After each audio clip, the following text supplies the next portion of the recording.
महाभारत का मूल कारण क्या था? तो मूल कारण न तो भाइयों का झगड़ा था, मूल कारण जितने तरह का हम गिना सकते हैं उनमें से कुछ भी नहीं था। मूल कारण, जैसा कि भगवान स्वयं बोल चुके हैं, कि धर्म की स्थापना।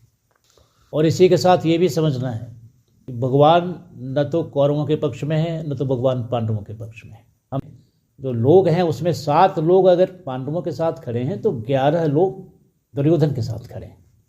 तो ऐसा मैं बोलता हूँ, पीछे भी मैं बोल गया होऊंगा कि अगर इलेक्शन होता तो कितना वोट मिलता दुर्योधन को? 11 वोट मिलता। और भगवान या पांडवों को कितना मिलता? 7 वोट मिलता। कौन जीतता? जीत जाते कौरव, जीत जाते। वो जनता में दुर्योधन को लेकर कोई त्राही त्राही नहीं थी।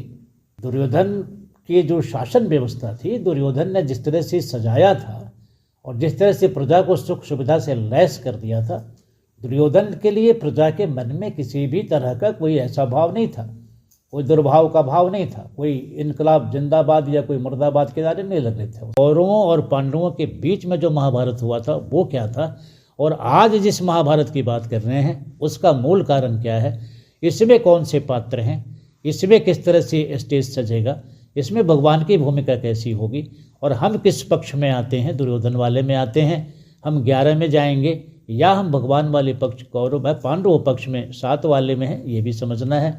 और उसी के माध्यम से हमें बहुत सारे गहरे ज्ञान को भी लेना है और अपने जीवन की सफलता के लिए और परम जो हमारा कल्याण है उसके सूत्र भी इसमें मिलेंगे आपको। पर बहुत सारा महाभारत तो आपने देखा, फिल्मों में देखा, साहित्य में देखा, कितने सीरियल्स बने होंगे, कितने नाटक और कितने लीलाएं होती रहती हैं गांव-गांव में। तो आपने महाभारत को उस रूप में देखा है, लेकिन ये महाभारत जो अभी हम आपको बताने जा रहे हैं, हमने कहा कि महाभारत का वो सब कारण ही नहीं था। महाभारत का जो कुछ भी लोकों में विख्यात है या ऐसा माना गया है, या अब तक फिल्म वालों ने या साहित्य वालों ने या लीला वालों ने या जिन्होंने भी करी होगी, उसमें से बहुत संभावना ये है कि अगर 1000 बार आपने महाभारत को समझा होगा तो भी मैं समझता हूँ कि आपको उसमें वह तत्व नहीं मिलेगा जो तत्व यहाँ मिलने जा रहा है। ये विश्व का पहला ये सोल कास्ट होगा सोशल मीडिया पर, इसलिए ये पहला आप समझिए प्रसारण है जो आत्मा और परमात्मा का जो प्रसारण है वो हम इसको प्रसारित कर रहे हैं इस ब्रॉडकास्ट के जो दूसरे साधन हैं उनके ऊपर। तो कल को ये बहुत सारे साधनों पर जा सकता है, टेलीविज़न पर जा सकता है, या जितने भी सोशल मीडिया है या इलेक्ट्रॉनिक्स मीडिया है वो सभी जगह पर जा सकता है। तो बात की बात है, लेकिन अभी जो हम इसको कह रहे हैं इसको हम एक सुविधा के लिए सोल कास्ट कह रहे हैं ताकि आप समझ सकें कि ये कोई उस तरह का संदेश नहीं है कि कुछ कह दिया जाए, कुछ वैसा कह दिया जाए। वो तरह के संदेश प्रसारित हो रहे हैं इस समय, और पॉडकास्ट पर भी संदेश ही प्रसारित होते हैं भिन्न तरीके से। तो इसी से मिलता जुलता हमने आपको सोल कास्ट आपकी समझ के लिए हमने कहा है। तो सोल कास्ट का मतलब ये हो गया कि अब ये विश्व का प्रथम सोल कास्ट है, यानी अभी तक कोई ऐसी चर्चा नहीं है यहाँ सोशल मीडिया पर या वैसा जिसमें परमात्मा से सीधे कुछ आ रहा हो और कोई ऐसी दिव्य आत्मा उसको बोल रही हो। अब तक जो संदेश हमने सुने हैं उनसे बहुत ही अलग संदेश है। ये विषय तो वही है, हमने संसार की स्थिति को देखते हुए जो पीछे विनाश, महाविनाश या ऐसे और शब्दों का हमने प्रयोग करते हुए कुछ संदेश दिए हैं, उसी कड़ी में ये संदेश है। लेकिन ये संदेश आज के लिए बहुत विलक्षण संदेश है। वैसे तो सारे ही संदेश विलक्षण थे, लेकिन ये उन सब में से अलग संदेश है। जैसे हमने पीछे महाविनाश की बात की थी और भी हमने उसमें बहुत डिटेल्स दिए थे, पिछले संदेशों में आप जाएंगे तो वहाँ सब बहुत कुछ है।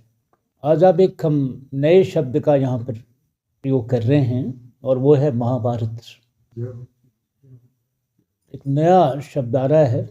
अब तक तो शब्द जो आया था महाविनाश, सर्वनाश, तो इस तरह के शब्द थे, लेकिन आज हम महाभारत शब्द का प्रयोग कर रहे हैं यहाँ पर। अब ये महाभारत आपने सुना है, महाभारत विश्व में सर्वाधिक प्रसिद्ध ग्रंथ है, तो उस महाभारत को तो सुना होगा आपने। और जो महाभारत कुरुक्षेत्र में लड़ा गया था, वो एक बड़ा भयावह युद्ध था वो, उसमें भी सर्वनाश की ही बात थी। लेकिन जैसा हमने कहा कि उस सर्वनाश में किसका सर्वनाश हुआ? असुरों का सर्वनाश हुआ। तो इसी तरह से एक और महाभारत यहाँ पर, उस महाभारत की हमने जो बात की है अभी, जो आपने सुना है पहले से, वो महाभारत तो है ही। लेकिन आज की हम इस तिथि में, इस संदेश में महाभारत शब्द का प्रयोग क्यों कर रहे हैं?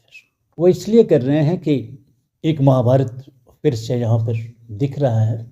और वो महाभारत कैसा होगा, विश्व की स्थिति तो आप देख ही रहे हैं, तरह तरह के युद्ध, तरह तरह के विचारों की संघर्ष और तरह तरह की लड़ाइयाँ चली रही हैं। तो अगर महाभारत को हम युद्ध के प्रतीक के रूप में समझें तो महाभारत तो हो ही रहा है, छोटे स्तर का महाभारत हो रहा है। महाभारत से अर्थ वहाँ पर अगर हम युद्ध को लेते हैं तो ये छोटे छोटे युद्ध तो आप देख ही रहे हैं, और छोटे भी हम नहीं कहेंगे, जिसमें हजारों हजारों लोगों की जान जा रही हो और विश्व पर भयानक खतरा मंडरा रहा हो, तो हम उसको छोटा नहीं कहेंगे। लेकिन हम इस पर बात करेंगे अभी।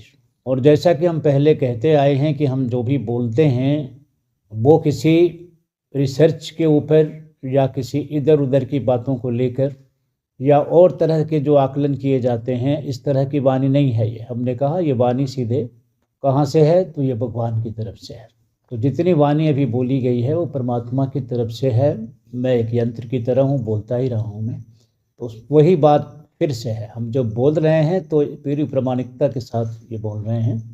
तो हम उस महाभारत की, जो कि पीछे की महाभारत है, वो तो हम जानते ही हैं, और उन किन कारणों से हुआ था, बहुत सारी बात है उसके अंदर, उस पर भी हम चर्चा करेंगे। और यह महाभारत क्यों होगा, वहाँ तो हम देख रहे हैं कि दो भाई हैं एक ही परिवार में, और वैसे विश्व में यही माना जाता है कि वो लड़ाई जो थी वो दो भाइयों की या परिवार की लड़ाई थी, सत्ता के लिए वो की गई थी, गद्दी के लिए की गई थी। तो ऐसे करके ये जो प्रचार है ऐसा है। तो उस महाभारत को हम इसी रूप में जानते हैं कि वो दो भाइयों के बीच की कहानी थी, और उसमें सत्ता के लिए या गद्दी के लिए, ऐसा जो हम जानते हैं महाभारत के बारे में। लेकिन फिर हम यहाँ पर ज़रा कहें, हम इस पर विस्तार से बात करेंगे, लेकिन वास्तव में वो किसी गद्दी के लिए लड़ाई नहीं थी। वो लड़ाई देखने में लगता है, फिर उसमें बहुत सारे कारण बनते हैं। शायद द्रौपदी का अपमान हुआ था, इसलिए भी कहा जाता है कि वो महाभारत हुआ। इसके बाद उसमें बहुत सारी जो पांडवों के साथ अत्याचार हुए थे उसके लिए हुआ, ऐसा सच नहीं है, वो बात कुछ और है। ये सामान्य लोग इस तरह का आकलन करते हैं, या बहुत सारे ज्ञानी विज्ञानी भी ये बात बोलते रहते हैं, लेकिन इस तरह का सच नहीं है। सच बहुत अलग है उसमें। तो उस सच की हम बात करेंगे, और उस सच की हम बात कैसे करेंगे कि संसार क्या देखता है। संसार में जो ज्ञानी कहलाने वाले हैं उसमें कई तरह के ज्ञानी हैं, तो वो किस तरह से उसको लेते हैं, और जो शिरोमणि ज्ञानी हैं या तत्वदर्शी महापुरुष हैं उस तरह कैसे लेते हैं उसको। उस युद्ध को ऋषियों ने कैसे देखा, देवताओं ने कैसे देखा, महादेवों की नज़र में वो युद्ध क्या था। तो इस तरीके से बहुत सारी बातें आएंगी, लेकिन सामान्य लोक मान्यता यही है कि वो कोई घरेलू झगड़ा था, बड़ा कलह था, और उसमें वो तमाम चरित्र जो वहाँ पर थे और जो भी वहाँ घटनाएं घटी हैं, तो उसके पीछे के अलग अलग तरीके की व्याख्याएं लोग देते रहते हैं, लेकिन सत्य व्याख्या तो बहुत ना के बराबर ही है। तो उसमें से जो भी संसार में प्रसिद्धि है वो इस तरह का कुछ नहीं था महाभारत के अंदर। तो वो क्या था फिर, उस पर हम बात करेंगे। और ये बात जो करेंगे तो हम जैसा कहते आए हैं, फिर एक बार दोहरा दें कि हम इसको उस संसारी दृष्टि से, या जो बहुत सारे बुद्धिवादी विचारक या इस तरह के होते हैं, तो उस तरह की बात नहीं कहेंगे। हम वो बात कहेंगे जो भगवान को मान्य है। और भगवान को इसलिए लेंगे हम कि भगवान सर्वज्ञ होते हैं। उनका काम आधार और अनुमान और अटकल पर नहीं होता। वो जो भी कहते हैं वो सत्य संकल्प हैं, तो उनका संकल्प भी सत्य है, उनका हर कुछ सत्य है। और जो भी उनकी तरफ से कहा जाएगा उसको सत्य माना जाएगा। किस कारण से वो महाभारत हुआ, और आज जो महाभारत हम कह रहे हैं अभी, वो महाभारत किस तरह से है। तो ये दो महाभारत हमने की है बात। तो एक तो आप प्राचीन महाभारत है, उसको आपने देखा है, समझा है, और एक नई महाभारत जो इस युग की है या इस 21वीं सदी की कही जाएगी। तो इस वर्तमान सदी में, वर्तमान युग में महाभारत क्या है, इस पर अभी हम चर्चा करेंगे। लेकिन जैसा हमने कहा कि वो चर्चा मानवीय संदर्भ में देख करके नहीं रखना है, और ना ही तो इसमें कोई ऋषि मुनि विचारक या ऐसी कोई धर्माचार्य की बात हम नहीं करेंगे। हम बात करेंगे पिछले महाभारत का भी, कि उन कारणों की बात करेंगे जिस कारण से वो वास्तव में हुआ था। और आज जब भी महाभारत होगा, भगवान वहाँ पर इन्वॉल्व है। भगवान को बेहतर पता है कि वो महाभारत किस तरह से था। अगर दो भाइयों की लड़ाई थी तो फिर भगवान को क्यों आना था उसमें। तो भगवान, अब दो भाई यहाँ लड़ते हैं तो भगवान तो नहीं खड़े हो जाते। तो वो चर्चा होगी कि भगवान को दो भाइयों की लड़ाई में क्या लेना देना था, क्या वो रिश्तेदार थे इसलिए, या कुछ और पक्षपात होंगे भगवान के। ऐसा कुछ नहीं, भगवान किसी का पक्षपात नहीं करता, और भगवान की जो कुछ भी उनके चरित्र हैं, उनकी जो लीला है, उसके रहस्य को सबसे सुंदर तो भगवान ही जानते हैं। और किसी तरीके से भगवान अगर कुछ इस तरह की बात को प्रकाशित करें तो वो ज़्यादा प्रमाणिक माना जाएगा। तो हम इस दोनों बातों पर हम रखेंगे इस पक्ष को, लेकिन चूंकि ये भगवान से है तो हम इसको अपना कुछ नहीं मानते। हम कहते आए हैं कि हम क्या है, तो हम यंत्र की तरह हैं और भगवान इसमें मुख्य भूमिका में है। तो ये तो हमने पीछे भी कहा है। तो आज जो हम संदेश देंगे, महाभारत जो हमने प्रयोग कर लिया है शब्द, ये बड़ा ही व्यापक है, बहुत विराट है, तो इस पर हम देंगे प्रकाश। और हमें नहीं देना बल्कि भगवान प्रकाश देंगे। हम तो यंत्र के तरह आपको बताएंगे कि वह क्या था और कैसे था। तो अभी इसको हमने आपको कह दिया और अब हम शुरू करेंगे उसको। भगवान से अनुमति है तो उस तरह से हम करेंगे इसको।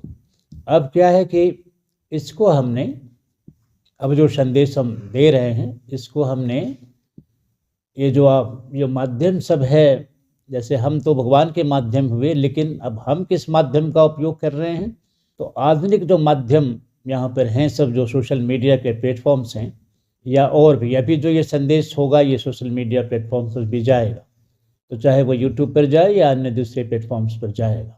तो वहाँ पर आप देख रहे हैं कि कुछ लंबी चर्चाएं जो होती हैं, उन लंबी चर्चाओं में अभी हम देख रहे हैं कि मुझे बताया गया कि उसमें एक टर्म यूज हो रहा है, वो है पॉडकास्ट। तो पॉडकास्ट, उसमें आपस में लोग बातचीत करते हैं, और बातचीत जो होता है वो पॉडकास्ट की जो टर्मिनोलॉजी है उसको हम यहाँ क्या समझाएं। उसमें पॉडकास्ट यानी उसमें कुछ गेस्ट होते हैं और अपने तरह से जो उसका होस्ट होता है, यानी जो उसका जो प्रोग्राम का जो आयोजक होता है वो इसकी व्यवस्था करते हैं और उसको वो पॉडकास्ट कहते हैं। और भी कुछ कास्ट देखे जा रहे हैं, तो वो जो पॉडकास्ट है या कुछ भी है, उसका मतलब ये होता है कि ये प्रसारण है। वो दो शब्दों से बना रहता है। कास्ट शब्द वहाँ ब्रॉडकास्ट के लिए है, अंग्रेजी में प्रसारण जिसको कहते हैं। तो ये प्रसारण, जैसे आकाशवाणी वाले प्रसारण करते हैं या टेलीविज़न सीरीज प्रसारण करते हैं, ऐसे ही सोशल मीडिया पर ये शब्द है, और ये काफ़ी पुराना है वैसे तो, अभी बहुत ये प्रचलित हो गया है। तो वो पॉडकास्ट है, उसमें क्या है, कोई गेस्ट है, कोई होस्ट है। इसी तर्ज पर आपको थोड़ा आसान तरह से लगने लगे ये संदेश, इसको आप उस तरह के संदेश नहीं समझें, बल्कि एक पॉडकास्ट जैसा है उसी तरह से आप इसको समझें। और उसमें क्या है कि जो गेस्ट होते हैं वो भी संसारी है, होस्ट भी संसारी है, लेकिन यहाँ पर जो हम कह रहे हैं इसको, तो इसमें जो होंगे उसमें गेस्ट तो भगवान ही हैं, और इसका जो होस्ट है जो मेरे रूप में, वो तत्वदर्शी महापुरुष आप उसको कह सकते हैं। तो जो मेरा थोड़ा सा हल्का सा जो परिचय जो कुछ अभी है आपके पास, तो तत्वदर्शी महापुरुष के रूप में है। तो ये दो, ऐसा हम अगर हम सोचें तो हम ये मान के चलेंगे कि तत्वदर्शी कोई महापुरुष है जो होस्ट है, आयोजक है, और भगवान जो हैं वहाँ गेस्ट के रूप में। हो सकता है और भी इसमें कुछ उच्च तत्वदर्शी महापुरुष के रूप में, या जो बहुत सिद्ध हैं, ऐसे कुछ इसमें पार्टिसिपेट करेंगे, लेकिन ये सब अदृश्य जगत में होगा। क्योंकि हम जो बात करेंगे परमात्मा दृश्य है आपके लिए, जो पॉडकास्ट के गेस्ट हैं वो तो दृश्य है, प्रत्यक्ष हैं, लेकिन परमात्मा के बारे में है कि वो एकदम से प्रत्यक्ष तो नहीं होता, ओमनी प्रेजेंट है, सभी जगहों पर उपस्थित है। वो टेलीविजन स्टूडियो में भी है, वो कहीं भी है, जर्रे जर्रे में है, कण कण में है, लेकिन आपको प्रत्यक्ष तो नहीं है। और तत्वदर्शी महापुरुष भी, चलो मैं प्रत्यक्ष तो हो रहा हूँ, लेकिन तत्व से मैं आपके सामने प्रत्यक्ष नहीं हूँ। तो इसकी चर्चा थोड़ी लंबी ना हो जाए, तो हम इसको क्या कह रहे हैं, हम इसको सोल कास्ट कहेंगे। और सोल कास्ट का अर्थ ये हो गया कि ये आत्मा का प्रसारण है। इसमें दो शब्द है, सोल ब्रॉडकास्ट। तो ब्रॉडकास्ट को छोटा करके कास्ट कर दिया जाता है, जैसे पॉडकास्ट को। तो ये क्या है, ये सोल ब्रॉडकास्ट है, यानी सोल कास्ट है। तो आत्मा भी सूक्ष्म है, सूक्ष्म यानी वो आपके सामने दिख नहीं रही, एब्स्ट्रैक्ट में आता है। ये एब्स्ट्रैक्ट यानी ये अव्यक्त है। तो इस तरह से ये जो आत्मा का जो प्रसारण है, और जहाँ ही आत्मा शब्द आएगा वहाँ परमात्मा तुरंत होगा, क्योंकि आत्मा और कुछ नहीं है, वो परमात्मा का अंश है। तो आत्मा कहते ही परमात्मा वहाँ खड़ा मिलेगा आपको। और आत्मा कहते हैं तो आत्मा क्या है? आत्मा कोई संसार की वस्तु तो है नहीं कि हम किसी डिपार्टमेंटल स्टोर से खरीद लेंगे या खेत में उपजा लेंगे या किसी और तरीके से उसको क्रिएट कर लेंगे, तो ऐसा तो है नहीं। तो आत्मा क्या है? और जैसे ही आत्मा की बात आएगी वहाँ पर परमात्मा खड़ा हो जाएगा। अब ये जो संदेश है हम शुरू से ही आपको कहते आए हैं, हमने टर्मिनोलॉजी यूज नहीं की थी सोलकास्ट, लेकिन हम ये जरूर कहते आए हैं कि भगवान की वाणी है और मैं यंत्र के रूप में हूँ। भगवान क्या है? अगर हम उस भाषा में बात करें तो वो परमात्मा है, और मैं क्या हूँ? वो आत्मा है। तो आत्मा और परमात्मा का प्रसार ये सोल कास्ट का ये अभी होगा। और ये जो हमने कहा है आपको, ये विश्व का पहला ये सोल कास्ट होगा सोशल मीडिया पर, इसलिए ये पहला आप समझिए प्रसारण है जो आत्मा और परमात्मा का जो प्रसारण है वो हम इसको प्रसारित कर रहे हैं इस ब्रॉडकास्ट के जो दूसरे साधन हैं उनके ऊपर। तो कल को ये बहुत सारे साधनों पर जा सकता है, टेलीविज़न पर जा सकता है, या जितने भी सोशल मीडिया है या इलेक्ट्रॉनिक्स मीडिया है वो सभी जगह पर जा सकता है। तो बात की बात है, लेकिन अभी जो हम इसको कह रहे हैं इसको हम एक सुविधा के लिए सोल कास्ट कह रहे हैं, ताकि आप समझ सकें कि ये कोई उस तरह का संदेश नहीं है कि कुछ कह दिया जाए, कुछ वैसा कह दिया जाए। वो तरह के संदेश प्रसारित हो रहे हैं इस समय, और पॉडकास्ट पर भी संदेश ही प्रसारित होते हैं भिन्न तरीके से। तो इसी से मिलता जुलता हमने आपको सोल कास्ट आपकी समझ के लिए हमने कहा। सोल कास्ट का मतलब ये हो गया कि अब ये विश्व का प्रथम सोल कास्ट है, यानी अभी तक कोई ऐसी चर्चा नहीं है यहाँ सोशल मीडिया पर या वैसा जिसमें परमात्मा से सीधे कुछ आ रहा हो और कोई ऐसी दिव्य आत्मा उसको बोल रही हो। तो ये विश्व का प्रथम पॉडकास्ट या सोल कास्ट हो जाएगा। तो इसको हमने थोड़ा सा आपको कह दिया, और आगे से जो भी आप अब देखेंगे वो सोल कास्ट होगा, क्योंकि इसमें समय की अवधि का कुछ नहीं होगा। जैसे और सब संदेश होते हैं तो लोग वैसा कहते हैं कि कुछ छोटा कर लो, वैसा कर लो, तो ये उस तरह की चीज़ें नहीं है कि हम क्रिएट कर रहे हैं। जो क्रिएटर होते हैं उनकी तरह ये क्रिएट नहीं किया जा रहा है, इसमें ऐसा कुछ नहीं है, लेकिन ये सीधे सीधे उधर से आ रहा है। तो हमने छोटा सा आपको सुविधा के लिए कह दिया कि आगे से इसको आप सोल कास्ट कहेंगे, यानी ये आत्मा और परमात्मा का प्रसारण है। और अब हम बहुत विषय गंभीर लेकर चल रहे हैं। तो महाभारत हमने आपको कहा है, तो इस महाभारत को जो हम कहेंगे भगवान की कृपा करुणा से और उनके संदेश के रूप में, तो इसको हम सोल कास्ट कहेंगे। और सोल कास्ट को हमने व्याख्यायित कर दिया संक्षेप में आपको कि ये क्या विषय हो सकता है। अब हम आगे चलते हैं, और ये प्रसारण आत्मा परमात्मा का प्रसारण है। हमेशा ध्यान रखते हुए इस संदेश को ग्रहण करना है, इस संदेश को ग्रहण करना है। और इसकी फलश्रुति के रूप में तो आपको ये समझना है कि ये संदेश कुछ उस तरह के संदेश नहीं है कि हम कुछ जानकारी आपको इन्फॉर्मेशन दे रहे हैं या कुछ वैसा कर, नहीं, वो हो रहा है, लेकिन वो बहुत महत्वपूर्ण नहीं है। तो महत्वपूर्ण क्या है? महत्वपूर्ण ये भगवान जो हमने कहा है ना, ये महत्वपूर्ण है यहाँ पर, और ये संदेश उधर से है तो ये महत्वपूर्ण है यहाँ पर। इसकी फलश्रुति के रूप में अगर हम कहें कि इसका श्रवण आपको क्यों करना चाहिए, तो केवल ज्ञान विज्ञान नहीं कि ज्ञान के लिए विज्ञान के लिए नहीं, वो तो है ही है, आप उसको लेना है। लेकिन जो महाभारत या जो भी ग्रंथ आपने सुने हैं, तो जो भी सनातन परंपरा के ग्रंथ हैं उसमें एक फलश्रुति दिया जाता है। ये जो गीता है ये महाभारत ग्रंथ का ही है। आप देखेंगे पद्म पुराण आदि जो ग्रंथ हैं उसमें गीता पाठ की महिमा बताई गई है। तो पद्म पुराण में जो भी गीता शुरू हुआ तो उसमें हर गीता के अध्याय का फल दिया गया है कि एक गीता के एक अध्याय के पठन का फल क्या होगा, और वो सब मिलाकर उसका मतलब बस यही होता है कि जो इसका पाठ करे, जो इसका पाठ करेगा उसका क्या होगा, उसकी धर्म अर्थ काम मोक्ष पुरुषार्थ चतुष्टय जिसको कहा गया है, वो चारों पुरुषार्थ की प्राप्ति हो। वह बहुत सारी चीज़ें उसमें कही गई हैं। वो इस लोक में जो भी सुख है उस सुख का संपादन करते हुए, यानी सुख का भोग करते हुए, और हमेशा तो रहना नहीं है, तो मृत्यु के पश्चात वो महान फल की प्राप्ति करेगा। यहाँ तो फल की प्राप्ति करेगा ही, संसार में जो एक सुख है, जो लौकिक सुख है, उसकी प्राप्ति तो करेगा ही करेगा। वो धन धान्य से संपन्न होगा, वो श्रीमान होगा, वो यशस्वी होगा, उसका यश तीनों लोकों में फैलेगा। और भी जितने तरह के साधन कहे गए हैं वो सारे साधन उसको इसी स्वर्ग आदि जो भी सुख है वो सब यही प्राप्त कर लेगा वो।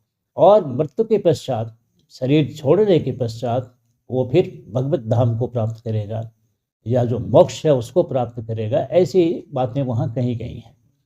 एक मामूली हनुमान चालीसा का पाठ करते हैं तो उसमें भी उसका फलश्रुति दिए हुआ है।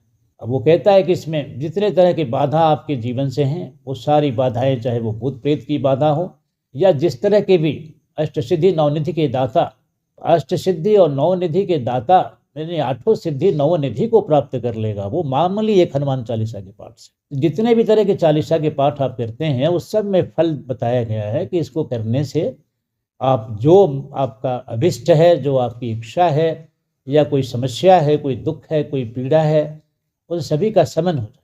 छोटे छोटे चालीसाएँ हैं, देवताओं के चालीसा हैं, देवियों के चालीसा पढ़े जाते हैं, उन सभी में ये बातें कही गई हैं कि इसका फल क्या है कि आप ऐसा ऐसा प्राप्त कर लेंगे। तो समस्त मनोवांछित कामनाओं को देने वाला है और समस्त आपके दुखों का निवारण करने वाला है, आपके संकटों का निवारण करने वाला है। तो ये तो महत्व आप छोटे छोटे चालीसाओं में देखते हैं कि ऐसी बातें कही गई। तो चूँकि इसका प्रसारण हम भगवान की तरफ से है तो भगवान तो सभी देवी देवताओं और जितने भी तरह की शक्तियाँ हो सकती हैं उन सभी शक्तियों का वह क्या हैं, वह सबसे ऊपर हैं। उनके आगे कोई नहीं है, उनके ऊपर कोई नहीं है, चाहे वो महादेव हों, चाहे देवी हों या देवियाँ हों, ये सभी भगवान के सेवक हैं। कोई छोटा सेवक है, कोई बड़ा सेवक है, लेकिन हैं सब सेवक ही। महादेव तो बहुत बड़े सेवक हैं वो, और बाकी जितने भी हैं वो अपने अपने तरह से भगवान की सेवा में लगे हुए हैं। हम 33 करोड़ देवी देवताओं की बात करते हैं तो उसमें क्या है, वो देवी देवता वो क्या करते रहते हैं। जैसे भारत सरकार के कर्मचारी या किसी भी सरकार के कर्मचारी होते हैं उनकी संख्या लाखों में होती है। अगर इस भारत जैसे देश के तमाम प्रशासनिक कर्मचारियों को हम छोटे स्तर से जो हैं कोई ऐसे छोटे स्तर के जो 4th ग्रेड के कर्मचारी हैं उनसे लेकर के और जो बड़े ऐसे सब नंबर 1 जो दर्जे के अधिकारी हैं उन सभी को अगर ले लें तो उनकी संख्या कितनी होगी। हर विभाग में देखें तो रेलवे में, वहाँ दूसरे विभागों में कितना सब होगा, तो कुल मिला के लाखों करोड़ों में चली जाएगी संख्या। सारे स्टेट गवर्नमेंट के एम्प्लॉयज़ और सेंट्रल गवर्नमेंट के एम्प्लॉयज़ और छोटे बड़े जो भी हैं, चाहे कोई चपरासी है, प्यून है या कोई अब सेक्रेटरी बना हुआ है या सेंट्रल सेक्रेटरी बना हुआ है, कुछ भी है, उन सभी का संख्या मिला करके कितना हो सकता है, करोड़ों में जा सकता है। तो जैसे भारत सरकार के प्रशासन को चलाने के लिए ये छोटे बड़े तमाम जो अधिकारी कर्मचारी जो बैठे पड़े हैं वो करोड़ों में हैं, वैसे ही भगवान के विराट प्रशासन को चलाने के लिए करोड़ों करोड़ों देवी देवताओं की बात कही जाती है। और हर ब्रह्मांड में अलग अलग व्यवस्था है, हर लोक में अलग अलग व्यवस्था है। ब्रह्मांड निकाया निर्मित माया, तो ऐसे जो भगवान का ब्रह्मांड या जो भी कोटि कोटि ब्रह्मांड या अनंत कोटि ब्रह्मांड नायक हम कहते हैं, तो उसमें अनंत कोटि कर्मचारी यही देवता इसी लोक में रहते हैं, ऐसा नहीं, हर लोक हर ब्रह्मांड में देवता हैं और करोड़ों करोड़ों की आवश्यकता के अनुसार वहाँ पर हैं। इस तरह से तो ऐसे इसको समझना है। तो वो सभी जो है भगवान के द्वारा उत्पन्न किए गए हैं, भगवान के द्वारा ही नियंत्रित होते हैं, यानी अपना अपने कार्य का संपादन करते हैं। तो इस तरह से जो बातें कही गई हैं तो भगवान तो सबसे आगे हैं। तो छोटे छोटे चालीसाओं को पढ़ कर के इतना सारा लाभ आपको मिलता है। तो ये जो भगवान है जो अनंत कोटि ब्रह्मांडों का नायक है, उसकी महिमा को अगर हम सुन रहे हैं, उसकी महिमा का हम श्रवण कर रहे हैं, या श्रवण जब कर रहे हैं तो साथ ही के साथ हम ऐसा समझो कि वो भगवान की भक्ति के अंतर्गत आ जाता है। श्रवण करना भी नवधा भक्ति में श्रवण भक्ति प्रथम भक्ति कही जाती है। तो प्रथम भक्ति संतन कर संगा, तो वो संतों का संग, दूसरा कथा प्रसंगा, जो हमसे संबंधित कथा प्रसंग जो सुना जाए, ये भक्ति का दूसरा रूप है। तो ऐसे जो प्रसंग सब कहे गए हैं उसमें ये घटना घट रही है कि आप एक सिद्ध संत अथवा तत्वदर्शी महापुरुष की वाणी सुन रहे हैं और वो भी वाणी भगवान की तरफ से आ रही है, और फिर आप श्रवण कर रहे हैं, उस कथा प्रसंग को श्रवण कर रहे हैं, संदेश को श्रवण कर रहे हैं। तो इसकी महिमा क्या हो सकती है। मामूली एक चालीसा के श्रवण से या पठन से आपको उतने सारे फल प्राप्त हो सकते हैं। तो फिर जो परम है, जो अनंत कोटि ब्रह्मांडों का नायक है, सभी देवी देवता जिसके कर्मचारी और अधिकारी के रूप में यहाँ पर हैं, तो फिर उनकी महिमा को अगर आप श्रवण कर रहे हैं तो फिर किस तरह का फल आपको मिलेगा ये कल्पना में भी नहीं आ सकता आप। तो इसको उसी श्रद्धा से आप सुनेंगे। अभी जो प्रसंग, ये बहुत गंभीर प्रसंग आ रहे हैं, और इसमें हमने भगवान को अब बहुत ही महत्वपूर्ण तरीके से हमने कुछ महत्वपूर्ण संदेशों के साथ और महत्वपूर्ण कुछ ऐसे रहस्य हैं जिनके उद्घाटन के लिए हमने उनसे निवेदन किया हुआ है। तो इस रूप में बहुत सारी चीज़ें अभी आ रही हैं। तो केवल इस संदेश के श्रवण मात्र से आपका कितना मंगल हो सकता है, इसको शब्दों में हम नहीं कह सकते। बस हमने एक आपको इशारा कर दिया कि जो छोटे छोटे चालीसा हैं वो भगवान की महिमा ही तो हैं, वो या उस देवी देवता की महिमा ही तो हैं। उस महिमा का पठन करने से या गायन करने से आपको कितना फल मिलता है। तो रोज़ आप जो भक्त लोग हैं वो कोई हनुमान चालीसा बाँचते हैं या कोई चालीसा बाँचता है या कोई कुछ भी भगवान की तरफ से कुछ भी कहता है, कोई भजन नहीं गा लेता है, गुरु द्वारा प्रदत्त मंत्र ही कह देता है, उसके लाभ तो कितने हैं। तो अब इसका जो अनंत कोटि ब्रह्मांड नायक, उसकी अगर बात हम यहाँ कर रहे हैं, कह रहे हैं, आप सुन रहे हैं, तो इस कहने और सुनने का जो फल होगा वो बहुत बड़ा फल होगा। और हम दूसरे तरह से बात करें तो आपकी कोई भी ऐसी इसको उसी रूप में लेंगे तो वो मिल जाएगा। बड़े कन्विक्शन के साथ इसको लेना होगा, फर्म कन्विक्शन के साथ और बड़े गहरे विश्वास के साथ। अगर आप इस बात को जो कहा जा रहा है इसको आप उसी तरह से ले रहे हैं तो संसार की कोई भी समस्या नहीं है जिसका समाधान आपको न हो जाए। चाहे आप बहुत गंभीर बीमारियों से पीड़ित हैं या फिर आपकी समस्या जितने तरह के भी हो सकती है, या भक्तों में जो कहा गया है आर्थ, अगर आप बहुत बड़े संकट से घिरे हुए हैं या फिर अर्थार्थी हैं, धन पद आदि की कामना है आपको अर्थार्थी भक्त कहा जाएगा। या फिर जिज्ञासु, जो अब भगवान के संबंध में, धर्म के संबंध में अथा तो ब्रह्म जिज्ञासा अथा तो धर्म जिज्ञासा के लोग हैं, उनके लिए साक्षात भगवान के संबंध में जो कुछ भी हो सकता है वो प्रकट हो जाएगा। और जो भक्त भगवान के दर्शन और मिलन के लिए उत्सुक हैं, इस केवल श्रवण प्रसंग से ही आपको उसकी प्राप्ति हो जाएगी। तो इसके बहुत सारे वर्णन उसमें किए गए हैं। तो इस संदेश को अब बहुत गंभीरता से इसको लेना है। अगर आप श्रवण कर सके तो श्रवण कर लीजिए, है ना। और कहा गया है कि एक बार श्रवण कोई करे तो ऐसा हो जाए, और बहुत सारी ऐसी चीज़ें मिलेंगी आपको कि दूसरी बार श्रवण करे तो कौन सा फल मिल जाए। जैसे अध्याय है ना, 18 अध्याय, इस अध्याय का फल ऐसा, उस अध्याय का फल ऐसा, उस अध्याय का फल ऐसा। तो आप चाहें तो इसको उसी रूप में लेंगे। आज जो ये संदेश शुरू हो रहा है महाभारत का और भगवान का जो एक विशिष्ट प्रस्तुतिकरण हो रहा है, तो आज के बाद इस संदेश की महिमा बहुत बढ़ जाएगी। फिर तो इसको आप जितनी बार सुन सकें उतना श्रवण करें।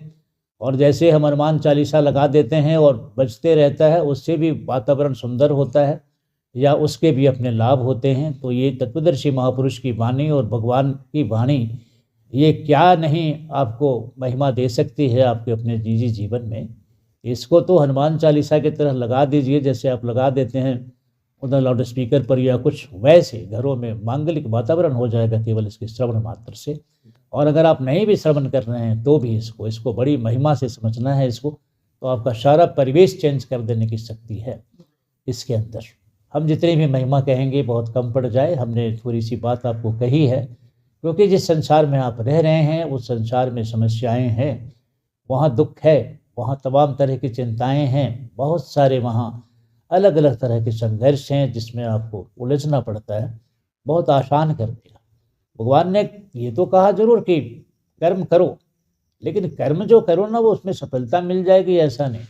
उस कर्म को मेरी कृपा का आश्रय लेकर, योगस्थम कुरु कर्माणि, जो गीता में उनके वचन हैं, जो उसके व्याख्या को ठीक से समझना पड़े। फिर कर्म तो करो, लेकिन तुम निश्चित सफलता अगर चाहते हो तो योगस्थम कुरु कर्माणि, योग में स्थित होकर, यानी मेरे साथ एक दृढ़ संबंध बनाकर फिर इसको करो। तस्मात् सर्वेषु कालेषु मामनु स्मर युद्ध च, इसलिए तुम मेरा स्मरण भी करता रहे और फिर अपने कर्तव्य कर्म को करता रहे, तो निश्चित ही सफलता को प्राप्त करेगा। जैसा कि संजय ने लास्ट में निष्कर्ष दिया था कि जहाँ कहीं भी भक्त होगा और जहाँ कहीं भी भगवान होंगे, इन दोनों का समन्वय अगर हो जाए तो वहाँ पर हर तरह की विजय, हर तरह की यश की प्राप्ति और जितने तरह के भी मंगल हो सकते हैं वो सब सहज ही घटित हो जाते हैं। ऐसे इस संदेश की मेरी महिमा के रूप में हमने थोड़ा सा आपको निवेदन कर दिया है, ताकि आप इसका भरपूर लाभ ले सकें और परम कल्याण को प्राप्त कर सकें।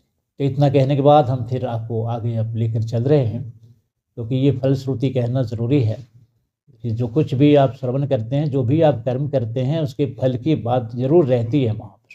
तो इस कर्म का, यानी ये जो श्रवण आप कर रहे हैं इन संदेशों का, इसका फल क्या होगा वो हमने यहाँ पर कह दिया है। और अब ये कह रहे हैं कि एक महाभारत और, कौन सी महाभारत? 21वीं सदी की महाभारत। इस पर अभी हम चर्चा कर रहे हैं और आने वाले समय में इस पर चर्चाएं होती रहेंगी।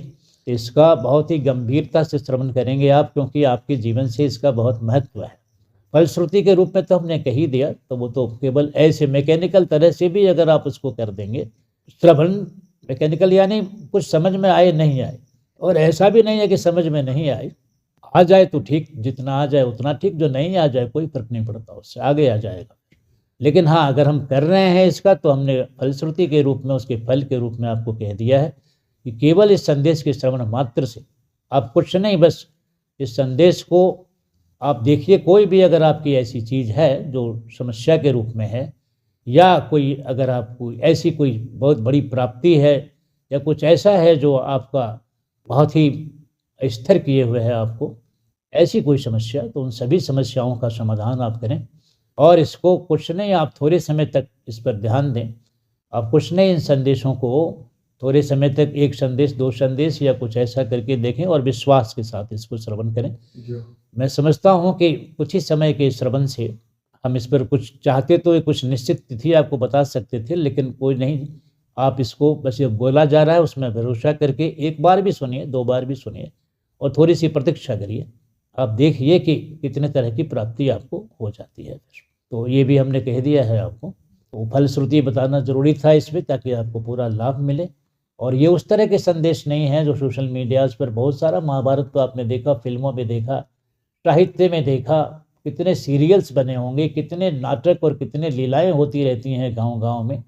आपने महाभारत को उस रूप में देखा है, लेकिन ये महाभारत जो अभी हम आपको बताने जा रहे हैं, हमने कहा कि महाभारत का वो सब कारण ही नहीं था। महाभारत का जो कुछ भी लोकों में विख्यात है, या ऐसा माना गया है, या अब तक फिल्म वालों ने या साहित्य वालों ने या लीला वालों ने या जिन्होंने भी करी होगी, उसमें से बहुत संभावना ये है कि अगर 1000 बार आपने महाभारत को समझा होगा, तो भी मैं समझता हूँ कि आपको उसमें वह तत्व नहीं मिलेगा जो तत्व यहाँ मिलने जा रहा है।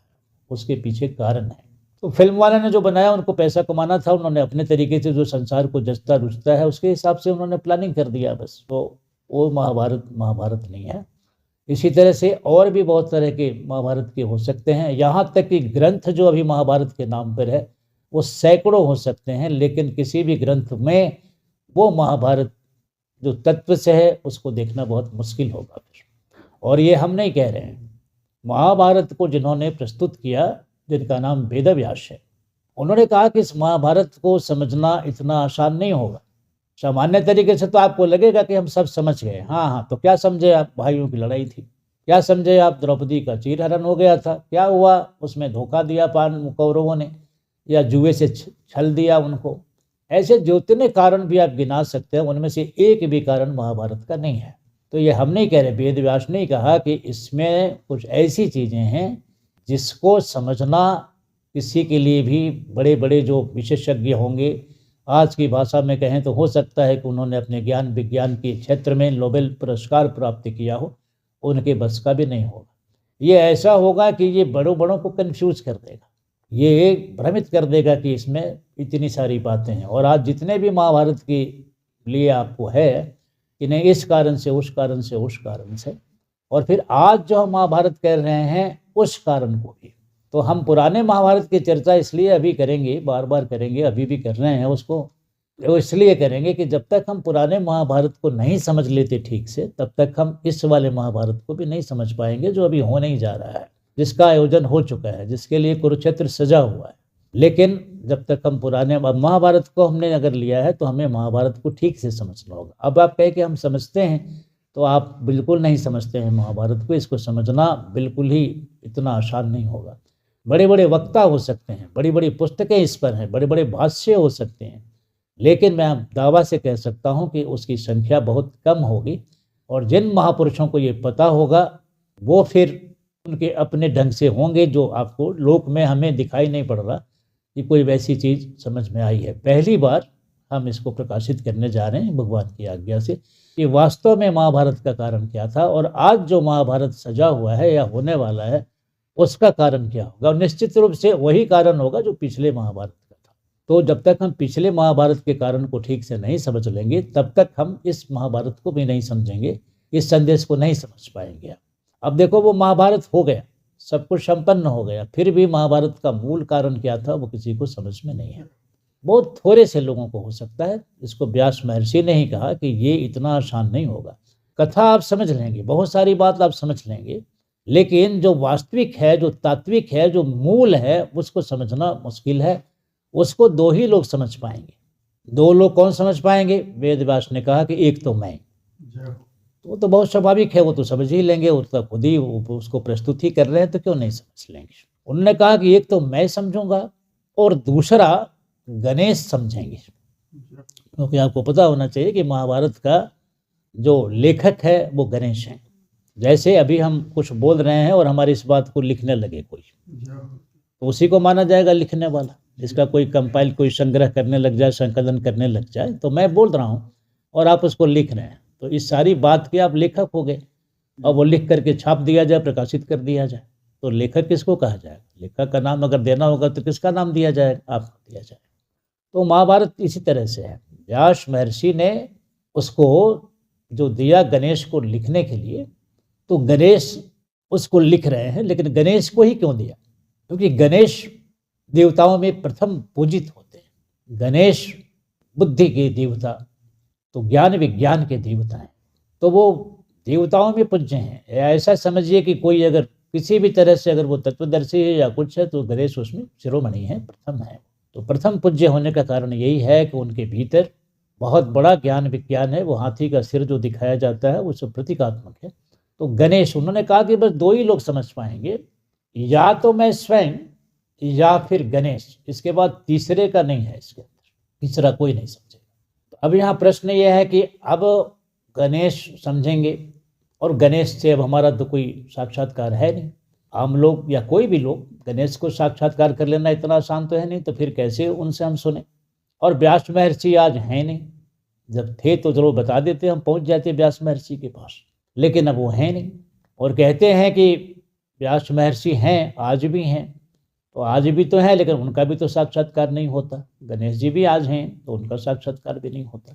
तो फिर क्या फ़ायदा हुआ फिर महाभारत पढ़ने का, जब हम समझ ही नहीं पाएंगे? तो उसका अर्थ ये है, उसका कहना ये है कि मैं समझूंगा या गणेश समझेंगे, और फिर दूसरा नहीं समझेगा, तो फिर हमारे पास क्या आशा रहेगी?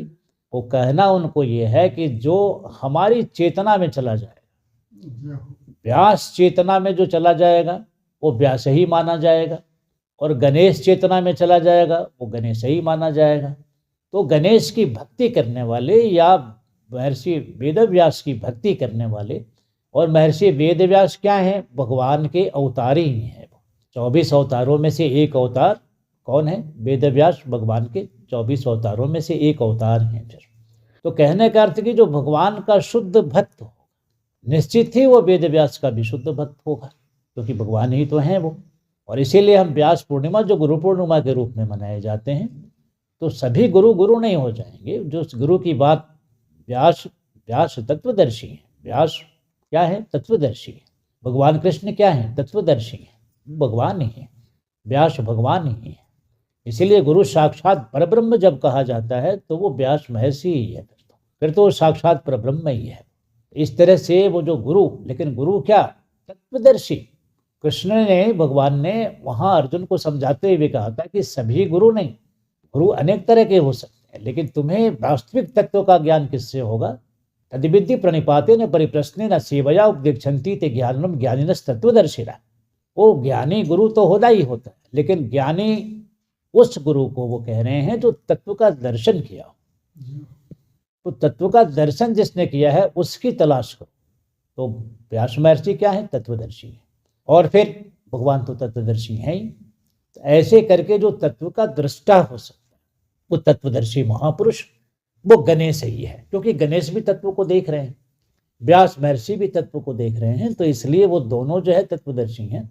और इसी तरह से उनकी भक्ति करने वाला भी उनके समस्त ऐश्वर्य को, उनके समस्त गुणों को प्राप्त कर लेता है। तो व्यास महर्षि का भक्त या गणेश का भक्त अगर उसकी भक्ति कर रहा है तो उसका फल क्या मिलेगा? वो तत्व दर्शन हो ही जाएगा। तो जिसने भगवत तत्व का दर्शन किया हो, ऐसा जो होगा वही भगवान के आयोजन को, भगवान के वचन को, भगवान के कार्य को, भगवान के चरित्र को वो समझ पाएगा। फिर उसको तो ऐसे उन्होंने कहा कि इस महाभारत को समझना नहीं होगा। जो सामान्य लोग हैं, विद्या बुद्धि में भी आगे हैं, लेकिन तत्व दर्शन अगर उनको नहीं है तो वो कितने भी बड़े विद्वान हो जाएं, कितनी भी उनको पूजा हो जाए, वो नोबेल पुरस्कार प्राप्त कर लें, वो इस महाभारत को नहीं समझ पाएंगे। जो भी समझेंगे उसका जो अर्थ समझ में आएगा वो सब अनर्थ कर देंगे, व्यर्थ कर देंगे। इसलिए उनसे कोई आशा नहीं है। हमें तत्वदर्शी महापुरुष को देखना होगा। तो कहा उन्होंने कि हम दो ही समझ पाएंगे, यानी व्यास और गणेश, और इन दोनों में जो दोनों तत्वदर्शी हैं, ऐसा कोई तत्वदर्शी अगर होगा, जो कि भगवान की कृपा से ही हो सकता है तत्वदर्शी। जैसे अर्जुन को भगवान ने भक्ति करने के कारण उसको भी तत्व का दर्शन करा दिया, व्यास महर्षि ने संजय को तत्व का दर्शन करा दिया होगा। तो इस तरह से ये जो परंपरा है उसमें ये बात कही गई, वही समझ पाएंगे। यही कारण है कि हमने कहा कि इस महाभारत को किसी भी तरह से, कोई भी विद्वता से और ज्ञान से और ऐसे गुरु से नहीं समझ पाएंगे जो तत्व का दर्शन नहीं करे। जिन्होंने तत्व का दर्शन किया वही इसको समझ पाएगा।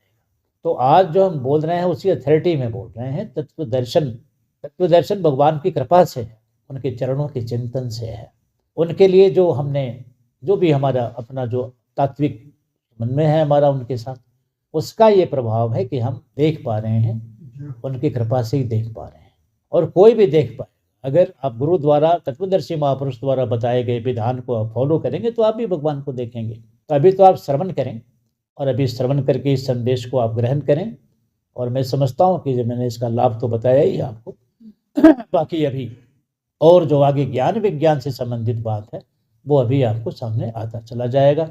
और विश्व जिसमें अभी आप खड़े हैं, ये तो द्वापर का समय था जिसमें ये महाभारत हुआ था, और ये कलयुग है। कलयुग में कौन सा महाभारत? कलयुग में किस महाभारत की बात की जा रही है? तो उसकी बात अभी हम करेंगे आपसे। तो ये हमने शुरुआत कर दी है यहाँ पर, लेकिन ये समझिए कि जो कारण थे उस कारण को हमें समझना होगा, और उसी कारण को समझने के बाद से इस संदेश के साथ हम न्याय कर पाएंगे। और हमारे लिए क्या है, उस महाभारत में जो महाभारत हुआ होगा उसमें हर तरह के लोग वहाँ थे। असुर ही असुर थे ऐसा तो नहीं था, और उनकी संख्या ज़्यादा थी।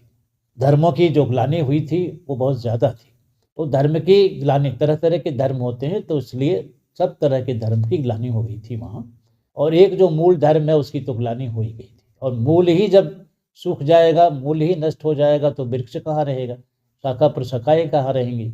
तो धर्म के सारी शाखाओं प्रशाखाओं का, सारे वृक्ष का ही वहाँ पर, जैसे धर्म वृक्ष का नाश हो गया था, वैसे ही आज कलयुग में भी। और जब जब ऐसा होता है, धर्म की ग्लानि जब भी होती है, भगवान ने खुद ही कहा कि भगवान ने जब भी कहा कि धर्म की ग्लानि जब भी होगी, जब भी असुरों का बाहुल्य यहाँ पर हो जाए, धरती उनके बाहर से फिर पीड़ित होने लगती है, तो वही वो समय होता है जहाँ पर हमें आना होता है। और जब भी हम आएंगे तो फिर उसमें कुछ बचेगी नहीं बात। रावण के समय में आए तो वही वाली बात हुई, युद्ध हुआ ही हुआ, राम रावण युद्ध कहेंगे। और जब भी भगवान आते हैं तो कुछ ना कुछ बात रहती ही रहती है, चाहे वो नरसिंह बनकर प्रहलाद के लिए आए हों, या अनेक अवतारों में जो उन्होंने अपना दिया है चरित्र, उसमें बात इतनी ही रहती है कि धर्म की स्थापना। तो इस समय आप जहाँ हैं वहाँ पर आप देख रहे हैं कि धर्म की कितनी ग्लानि है यहाँ पर, तो उसकी चर्चा हम करेंगे। तो ये सब कारण वहाँ पर है।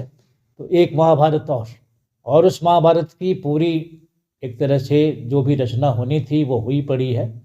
बस वो किसी भी समय जैसे अस्त्र शस्त्र संहार होने लगा, अस्त्र शस्त्रों का संचालन होने लग गया, वैसे ही अभी बहुत सारी चीज़ें इसके अंदर हैं। तो पहले हम इस पर थोड़ा देखें कि महाभारत का मूल कारण क्या होता है, धर्म की ग्लानि किसको कहते हैं, और धर्म की ग्लानि में जो कुछ भी भगवान ने कहा है वो उसका विज्ञान क्या है, वो हम समझेंगे इसमें। इससे हमारे ज्ञान विज्ञान की बढ़ोतरी होगी, हम आध्यात्म विषय को ठीक से समझ पाएंगे, हम ब्रह्म विद्या को ठीक से समझ पाएंगे, और इसके प्रकाश में हम वो प्राप्त कर लेंगे जिसके लिए हमारा जन्म हुआ है। आपको यही प्राप्त नहीं है कि मनुष्य का लक्ष्य क्या है जीवन में। आज तमाम तरह के लोग हैं जो ऐसी बातें करते हैं, जीवन का लक्ष्य चुनो, जीवन का कोई मिशन रखो, लेकिन क्या मिशन रखो और क्या करो ये उनको समझ नहीं है इस बात। इसीलिए जो वो लक्ष्य तय करते हैं, कोई व्यापार में बहुत आगे जाने का लक्ष्य करता है, कोई राजनीति में आगे जाने का लक्ष्य करता है, कोई किसी विषय में जाने का लक्ष्य करता है, वो एक अलग बात है। लेकिन ठीक ठीक लक्ष्य मनुष्य जन्म का क्या होना चाहिए वो हमको पता नहीं है। फिर और भगवान ने कहा कि तुमको पता करने के लिए कुछ अलग से एक्सप्लोर करने का या अलग से कुछ इसका अनुसंधान करने की आवश्यकता नहीं है आपको। ऑलरेडी वहाँ पर तय किया गया है, महाजनों येन गतः सपंथा। किस लक्ष्य को चुने, महाजनों ने किस लक्ष्य को चुना है, महापुरुषों ने किस लक्ष्य को चुना है। महाजनों येन गतः सपंथा, महापुरुष जिस मार्ग से जाते हैं उसी का तुमको अनुसरण करना चाहिए, क्योंकि वो महापुरुष इसीलिए हुए हैं कि उन्होंने जीवन में महान लक्ष्य को, या उनका जो कुछ भी है वो सब महान है। अब महाभारत जब कहते हैं तो यहाँ भी महाशब्द लगा हुआ है, महान। तो महाभारत शब्द को भी हम समझेंगे और महाभारत के भीतर जो कुछ भी था और आज कौन सा महाभारत है उसको भी हम समझेंगे। तो ऐसे करके इसका हमने आयोजन किया है सोलकास्ट के माध्यम से, और थोड़ी सी चर्चा आज हम कर लेते हैं। हमने इंट्रोडक्टरी बातें थोड़ी सी की हैं जहाँ, तो फिर से एक बार इंट्रोडक्टरी बातें कर लेते हैं। तो पहले हम महाभारत शब्द को समझते हैं, महाभारत क्या है, इस शब्द क्या है, और इसी में हमारा वो जवाब भी मिलना है, उस प्रश्न का उत्तर भी मिलना है कि महाभारत का मूल कारण क्या था। तो मूल कारण न तो भाइयों का झगड़ा था, मूल कारण जितने तरह का हम गिना सकते हैं उनमें से कुछ भी नहीं था। मूल कारण जैसा कि भगवान स्वयं बोल चुके हैं कि धर्म की स्थापना, और इसी के साथ ये भी समझना है कि भगवान न तो कौरवों के पक्ष में है न तो भगवान पांडवों के पक्ष में है। हम ऐसा समझ लेते हैं कि भगवान उनके पक्ष में है या कुछ ऐसा है, नहीं, क्योंकि दोनों में किसी की ऐसी पात्रता नहीं थी कि भगवान वो उनका पक्ष लेने लग जाएं, ऐसा कुछ नहीं है। जहाँ तक पक्ष का प्रश्न ये है कि उन्होंने ऐसा किया, ऐसा किया, ऐसा किया, ऐसा किया, यानी कौरवों ने इतना अत्याचार किया, कुछ ऐसा किया उस रूप में, या पांडव बहुत सुधरे हुए लोग हैं, जैसा कि समझ में आता है जो प्रचार है लोक में। तो संसार में जो प्रचार है कि वो पांडव ऐसे थे और कौरव ऐसे थे, इससे भगवान को कोई लेना देना नहीं है। इसमें भगवान का लेना देना अगर है तो भगवान का जो लेना देना है वो बहुत ही अलग तरह से, उन्होंने पहले ही कह दिया कि हमें धर्म की स्थापना से मतलब है। कुछ बातें पांडवों के पक्ष में जरूर जाती हैं, किस कारण से, जब दोनों ही, अब ऐसा नहीं है कि वो अज्ञानी था तो कोई पांडव बहुत ज्ञानी हो गए थे, ऐसा नहीं था। अगर ऐसा होता तो भगवान को, अर्जुन को ज्ञान पढ़ाने की जरूरत नहीं पड़ती, फिर भगवान को ज्ञान पढ़ाने की जरूरत बिल्कुल ही नहीं पड़ती, क्योंकि वो पहले से ही ज्ञानी था। तो फिर गीता पढ़ाने का क्या मतलब था उसको, ऐसा कुछ नहीं था। तो इसलिए वो ज्ञानी था और वो अज्ञानी था और वो ऐसा था नहीं, वो इसकी अपने तरह की बीमारी थी, उसको अपनी तरह की बीमारी थी। तो हमें इस तरह से देखना है। बाकी भगवान ने भक्त जो कहा है या सखा आदि कहा है उसको हमें ठीक से समझना पड़ेगा कि वो क्यों कहा, और दुर्योधन के साथ उसका कोई सम्मति उनकी नहीं बनती थी, ऐसा भी नहीं है। सम्मति बनती थी, लेकिन कुछ बातें जो अपने एजेंडा थे उनके, उसके कारण हो पाती। बहुत ऐसे अवसर आए कि जिसमें कृष्ण के बड़े भाई हैं बलराम, हर समय उनके साथ रहते हैं और हर समय उन्होंने उनको साथ दिया हर तरह। लेकिन महाभारत युद्ध में वो साथ नहीं हुए, उन्होंने कोई पक्ष देखा ही नहीं कि कौन सा पक्ष वहाँ पर ठीक है। और वैसे अगर देखो तो दुर्योधन का पक्ष ज़्यादा मजबूत था उस समय दुर्योधन का पक्ष बहुत मजबूत था, इसीलिए उसके साथ ज़्यादा लोग खड़े थे। अगर 7 लोग पांडवों के पक्ष में थे, मैंने जो लोग हैं उसमें 7 लोग अगर पांडवों के साथ खड़े हैं तो 11 लोग दुर्योधन के साथ खड़े हैं। तो ऐसा मैं बोलता हूँ, पीछे भी मैं बोल गया होऊंगा कि अगर इलेक्शन होता तो कितना वोट मिलता दुर्योधन को, 11 वोट मिलता, और भगवान या पांडवों को कितना मिलता, 7 वोट मिलता। कौन जीतता, जीत जाते कौरव, जीत जाते। वोट जैसे आज वोट हो रहा है ना, तो वोट में क्या होता है, जिसको ज़्यादा वोट मिलते हैं वो जीतता है। और ज़्यादा वोट कैसे मिलता है, लोग देते हैं वोट। तो 11 वोट कौरवों के पक्ष में था, लेकिन अब वोटिंग की बात तो थी नहीं वहाँ पर, और नहीं तो अगर वोट कराया जाता ना तो फिर जीत जाता। तो इस तरह से क्यों था, लोग इतना अगर अत्याचारी था, इतना पापाचारी था, इतना ही गलत था, तो फिर लोग क्यों उसके साथ हो गए थे, इसको देखना है ना।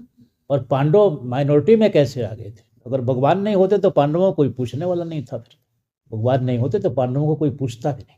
तो जन समर्थन और भगवान के घर में भी समर्थन दुर्योधन के पक्ष में था।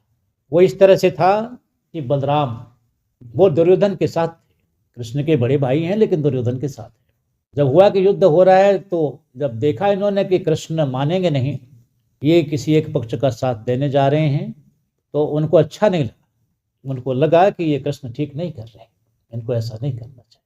तो यहाँ तक कि उनके घर में भी 2 भाइयों के बीच में भी मतभेद था कि पांडव ठीक हैं या कि कौरव ठीक है। तो स्वयं बलराम जो हर जगह छाया की तरह उनके साथ हैं, लेकिन इस वाले मुद्दे पर वो बट गए। और इतने दुखी हो गए कि उन्होंने कहा कि युद्ध होगा तो मैं कोई युद्ध में मैं नहीं जा रहा किसी तरह से। देखिए भगवान ने आग्रह किया उनको, लेकिन कहा कि नहीं, हम इसमें नहीं पढ़ने वाले। बहुत क्षुब्ध हो गए। अब लोग जब दुखी हो जाते हैं, क्षुब्ध हो जाते हैं, तो तीर्थ यात्रा आदि करते हैं। उन्होंने कहा मैं तीर्थ यात्रा में जाऊँगा, मैं बहुत दुखी हूँ इस सारे एपिसोड से, इस सारे विवाद से मैं बहुत दुखी हूँ, मैं नहीं जाऊँगा इसमें। तो ऐसे करके वो कहाँ चले गए? वो चले गए तीर्थ यात्रा में। और तीर्थ यात्रा में वो रहे। तीर्थ यात्रा में ही उनको अंत में पता चला कि अब महाभारत युद्ध समाप्ति के ऊपर है। खबर तो मिलती ही रहती थी। तो वहाँ जब उन्होंने सुना कि अब महाभारत युद्ध समाप्ति पर है, अब कोई बचा नहीं कौरव पक्ष में, 99 के 99 या 98 एक तो निकल ही गया था उसमें से, तो वो सारे मर गए। धृतराष्ट्र के सारे पुत्र मर गए और अब अंत में केवल दुर्योधन बचा हुआ है, वो अपना किसी तरह से प्राण रक्षा कर रहा है। तो ऑलमोस्ट अब महाभारत हो गया, अब इसमें कुछ नहीं रह गया, युद्ध समाप्त हो गया। तब वो लौटे, और जब लौटे तो वो वही क्षण था जिसमें कि दुर्योधन के साथ भीम का गदा युद्ध चल रहा। तो उधर ही पहुँचे कृष्ण, कहाँ हैं तो कहाँ ये सब है, तो पहुँचे उधर कुरुक्षेत्र। वहाँ देखा कहाँ हैं तो वहाँ हैं, वहाँ गए तो देख रहे हैं कि अरे ये तो दुर्योधन के साथ जो कि छत बिछत है, उसके बाद भी अब ये भीष्म उसको मारे जा रहा है गदा से। और उनके आंखों के सामने ही भीम ने जो गदा मारी वो युद्ध नीति के खिलाफ था और एक अन्याय से, अत्याचार से मारने वाली बात हो गई थी। तो उस पर लड़ाई भी हो गई। बलराम को बहुत ही ज़्यादा गुस्सा आया और भिड़ गए वो भीम के ऊपर, लेकिन बीच बचाव करके किसी तरह से भगवान ने उनको शांत किया।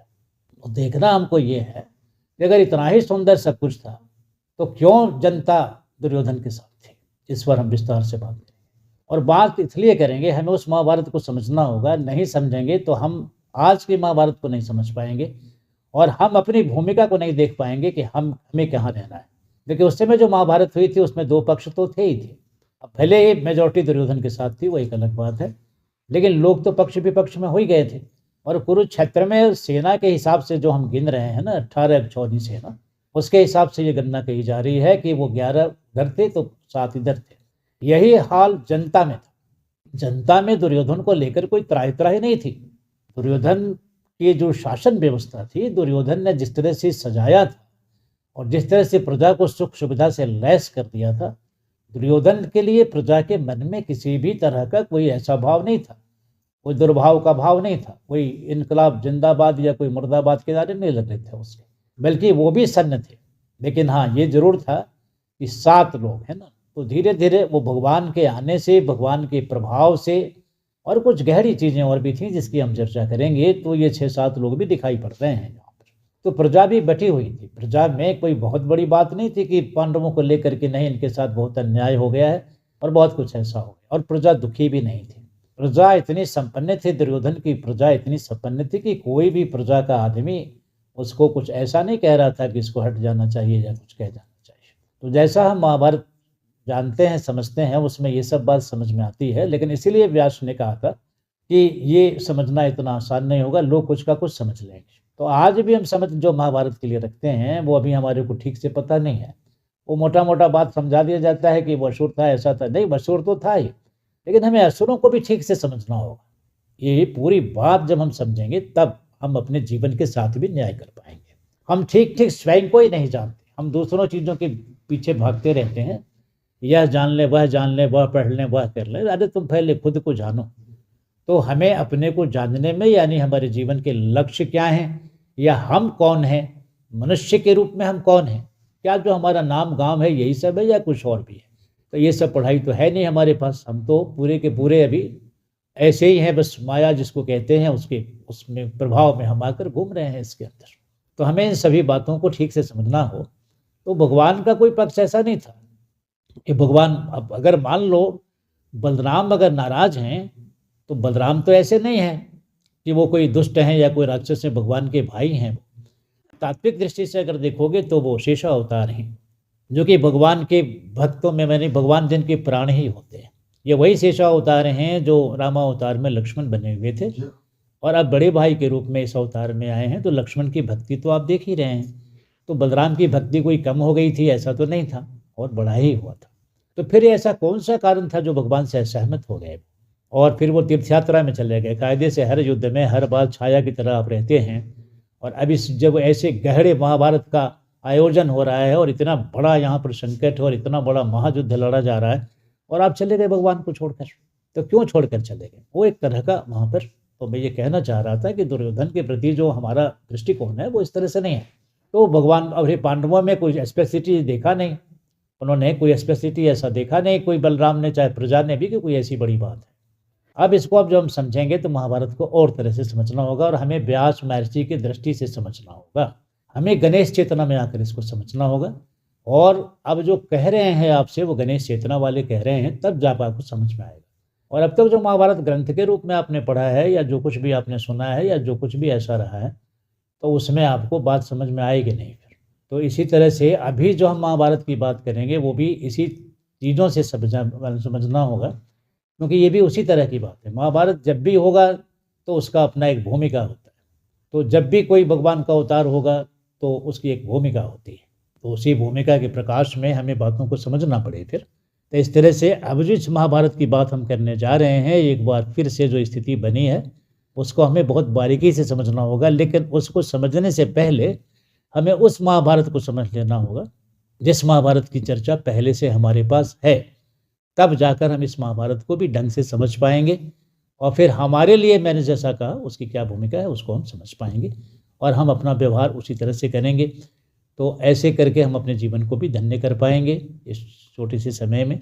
और हम बहुत महत्वपूर्ण समय में इसमें हैं, बहुत महत्वपूर्ण, चाहे जितने भी धर्म की ग्लानि हो गई या कुछ भी हो गया है, तो भी ये समय बहुत महत्वपूर्ण है, खास करके उनके लिए जो अपना बहुत परम मंगल या परम कल्याण करना चाहते हैं। उससे सुंदर कोई समय नहीं हो सकता। इसको हम कलयुग तो कहते हैं, लेकिन कलयुग की जो महिमा कही गई है उसमें ये कहा गया है कि इससे सुंदर और कोई युग नहीं हो सकता। जो लोग अपनी सिद्धि नहीं कर पाते हैं सतयुग में या त्रेता में या द्वापर में, वो आत्माएं फिर यहाँ आना चाहती हैं कलयुग के अंदर। तो वो आत्माएं जो अपना परम मंगल चाहती हैं, परम कल्याण चाहती हैं, वो आत्माएं इंतजार करते रहती हैं कि कलयुग कब आए। तो इसमें बहुत बड़ी महिमा है। जो लोग ये कहते हैं कि कलयुग बहुत बुरा है या ऐसा है वैसा है, वो उनकी चिंता अलग तरह की है। लेकिन जिन मनुष्यों ने, जिन महापुरुषों ने, भगवान ने उस पर हस्ताक्षर किए हुए हैं कि ये युग ऐसा है कि इससे सुंदर युग कोई हो ही नहीं सकता। अगर आप आत्मसिद्धि चाहते हैं, अपने जीवन का परम मंगल चाहते हैं, तो ये सबसे सुंदर और सबसे श्रेष्ठ है, सबसे श्रेष्ठ है। इतना होने के बावजूद भी हम एक महाभारत की बात इसमें कर रहे हैं, और आज ये प्रथम संदेश है तो इसमें हमने थोड़ी सी बातें कही हैं। लेकिन इसको जो हम कह रहे हैं उसको समझना है कि महाभारत शब्द को ही पहले आपको समझना होगा। तो महाभारत का क्या अर्थ हो, भारत शब्द का क्या अर्थ हो, अनेक अर्थ इसको हो सकते हैं। लेकिन व्यास महर्षि से पूछा जाए व्यास चेतना में इसका अर्थ क्या होगा, व्यास चेतना में या गणेश चेतना में महाभारत शब्द का केवल हम अर्थ जान लें कि महाभारत अगर कहा गया है इसको, तो फिर व्यास महर्षि क्या कहेंगे इस पर कि क्यों इसको महाभारत कहा गया है। उनकी चेतना में जाकर हम कैसे समझें, गणेश कैसे कहेंगे, भगवान गणेश कैसे कहेंगे कि इसका क्या अर्थ हुआ। तो उस अर्थ को हमें समझना है, तब महाभारत हम समझ पाएंगे। अब महाभारत के संबंध में बहुत सारी बातें हैं, बहुत सारी चीज़ें हैं। महाभारत युद्ध का है, ऐसा है वैसा है। बहुत लोग तो यही कहते हैं इसको ग्रंथ को घर में रखो ही मत, इसको पढ़ो ही मत, इसका श्रवण ही मत करो, ऐसे भी हैं। उसको भी हमें समझना है, ऐसा कुछ नहीं है। वो असुरों के द्वारा फैलाया गया, राक्षसी शक्तियों के द्वारा फैलाया गया विज्ञापन है। लेकिन महाभारत शब्द के अर्थ को केवल आप समझ जाएंगे तो आपको बहुत आसानी हो जाएगी चीज़ों को समझने में। तो महाभारत शब्द का जो अर्थ है, भारत शब्द का अर्थ जो है बहुत प्रचलित जो है वो है, भारत शब्द का अर्थ होता है प्रकाश, या प्रकाश में लीन, या प्रकाश। तो महाभारत शब्द का अर्थ हुआ, ऐसे बहुत ही साधारण अर्थ इसको हम समझना पाए तो इसका है परम ज्ञान, महाज्ञान, महान ज्ञान। महा तो महान के लिए है, और जो भारत है वो ज्ञान के लिए है, प्रकाश के लिए है। तो प्रकाश कहते हैं या ज्ञान कहते हैं तो वो एक दूसरे के पर्यायवाची हैं। तो प्रकाश, तो उसको जैसे परम प्रकाश है ना, महान प्रकाश, परम प्रकाश, परम ज्ञान। महाभारत शब्द का अर्थ जो होगा व्यास महर्षि की दृष्टि से वो होगा परम ज्ञान। इसीलिए उन्होंने कहा कि जो चारों वेदों में नहीं है वो इस महाभारत में है। इसलिए इसका एक नाम पंचम वेद भी कहा जाता है। पंचम वेद, पांचवा वेद है। और ये पांचवा वेद कैसा है, चारों वेदों में जो नहीं है। वेदों में बहुत सारा, हमने कहा उसकी व्याख्या करते हुए वेद क्या है, विदितम वेदितव्यम, ऐसा कुछ भी नहीं है जो नहीं जाना गया है।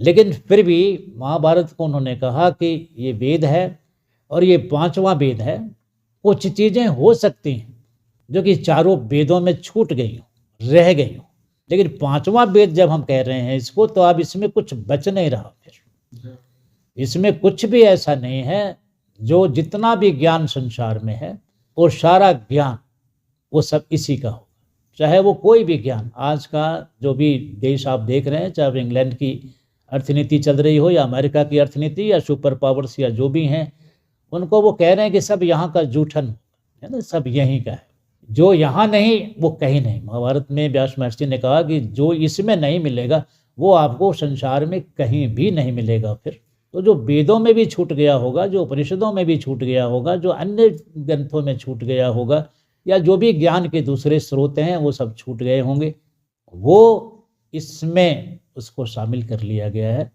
ये ऐसा इंसाइक्लोपीडिया है, एक ऐसा विश्वकोश है जिसमें कुछ भी बच नहीं रहा। तो ये बात महर्षि व्यास ने गणेश को कही और फिर गिरास्व मनीष के माध्यम से हम यहाँ पर उसको ले रहे हैं।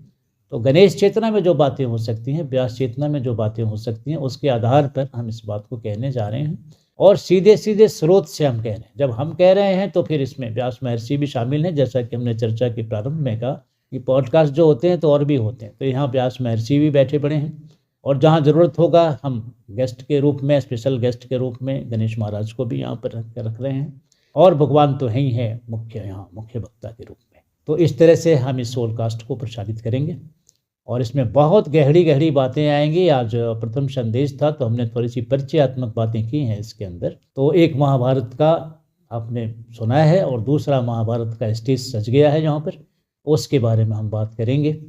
अगले संदेश में फिर इसको हम बढ़ाएंगे, इस चर्चा को अगले सोलकास्ट में हम इसको बढ़ाएंगे।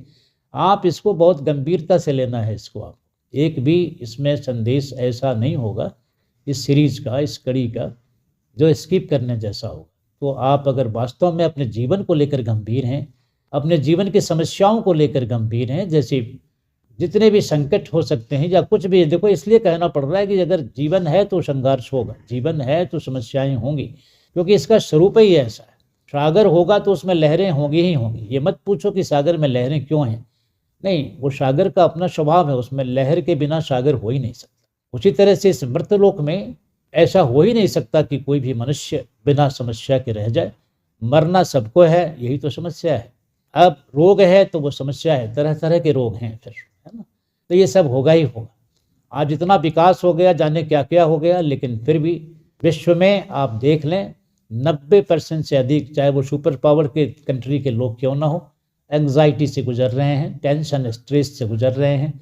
उतने सारे पैसे के बाद भी उनके घर में शांति नहीं, उनके जीवन में शांति नहीं है। तो ये सारी चीज़ों को हम अभी डिस्कस करेंगे, लेकिन हम महाभारत को हमने कहा है कि अभी जो महाविनाश की श्रृंखला में और जितनी बातें हमने कही हैं उसमें अब एक नई बात हमने कही है महाभारत, हम इसको लेंगे और महाभारत शब्द का अर्थ हमने अभी आपको बताया है। अब इसकी और जो उत्तम व्याख्या होगी हम आगे लेकर चलेंगे, तब हम समझ पाएंगे कि कौरवों और पांडवों के बीच में जो महाभारत हुआ था वो क्या था, और आज जिस महाभारत की बात कर रहे हैं उसका मूल कारण क्या है, इसमें कौन से पात्र हैं, इसमें किस तरह से स्टेज सजेगा, इसमें भगवान की भूमिका कैसी होगी, और हम किस पक्ष में आते हैं, दुर्योधन वाले में आते हैं, हम 11 में जाएंगे, या हम भगवान वाले पक्ष कौरव पांडव पक्ष में 7 वाले में है, ये भी समझना है। और उसी के माध्यम से हमें बहुत सारे गहरे ज्ञान को भी लेना है और अपने जीवन की सफलता के लिए और परम जो हमारा कल्याण है उसके सूत्र भी इसमें मिलेंगे आपको। तो आज के लिए हम यहीं आपको अब यहाँ आशीर्वाद करना चाहेंगे, और आपने इस प्रथम जो संदेश है तो महाभारत से संबंधित संदेश, जो कल का महाभारत और आज का महाभारत, इसको आपने ग्रहण किया है। और फलश्रुति में हमने कहा है कि इसमें बहुत सारे जीवन की समस्याओं का समाधान है, वो सभी आपको प्राप्त हो, और ज्ञान और विज्ञान और भगवान की परम कृपा आपके जीवन में उतरे बहुत सुंदर ढंग से। इस आशीर्वचन के साथ हम आप बहुत बहुत प्रेम और ढेर सारा आशीर्वाद।